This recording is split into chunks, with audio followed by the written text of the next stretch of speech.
নায়ক ও প্রযোজক হিসাবে আগেই সাফল্য পেয়েছেন অভিনেতা শাকিব খান। জনপ্রিয়তা দিয়ে তিনি পৌঁছে গেছেন খ্যাতির চূড়ায়।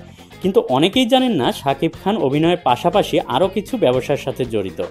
আজ আমরা জেনে নিব শাকিব খান অভিনয়ের বাইরে আর কি করেন।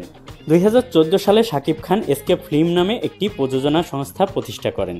ফেব্রুয়ারি 2020-এর হিসাব অনুযায়ী তিনি 3টি চলচ্চিত্র প্রযোজনা করেছেন। 5 বছর পর 2019 সালে তার নিজস্ব প্রযোজনা সংস্থা এসকে ফিল্মসের ব্যানারে পাসওয়ার্ড চলচ্চিত্রের মাধ্যমে পুনরায় প্রযোজনায় ফেরেন এই অভিনেতা।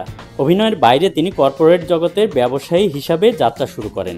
রিমার্ক এইচবি নামে একটি আন্তর্জাতিক প্রতিষ্ঠানের ব্যবস্থাপনা পরিচালক হয়েছেন তিনি, যেখানে বিশ্বমানের skin care, cosmetics, toiletries, home care, perfume সহ নানা পণ্য পাওয়া যায়। শুধু বাংলাদেশেই নয়, শাকিব খানের এই কোম্পানির পণ্য পাওয়া যাবে আমেরিকা, কানাডা, অস্ট্রেলিয়া, মধ্যপ্রাচ্য, সিঙ্গাপুর, ইউরোপ সহ বিশ্বের বিভিন্ন দেশে। 2008 সালে যখন যমুনা ফিউচার পার্কের দোকান বিক্রি প্রক্রিয়া শুরু হয়, তখন একটি বিজ্ঞাপন চিত্র প্রচার করা হয়েছিল, যেটা দেখে পরদিনই যমুনার অফিসে হাজির হন শাকিব এবং শপিং মলটির প্রথম দোকান তথা 001 আইডির দোকানটি ক্রয় করেন। অর্থাৎ যমুনা ফিউচার পার্কের প্রথম দোকানের মালিক শাকিব খান। তো বন্ধুরা, আপনারা তো জানলেন শাকিব খান অভিনয়ের পাশাপাশি কি করেন। হ্যাঁ, তিনি অভিনয়ের পাশাপাশি একজন সফল ব্যবসায়ী। তো এই ধরনের ইন্টারেস্টিং ভিডিও পেতে হলে অবশ্যই ইনসাইড নিউজ চ্যানেলটিকে সাবস্ক্রাইব করুন। ধন্যবাদ সবাইকে।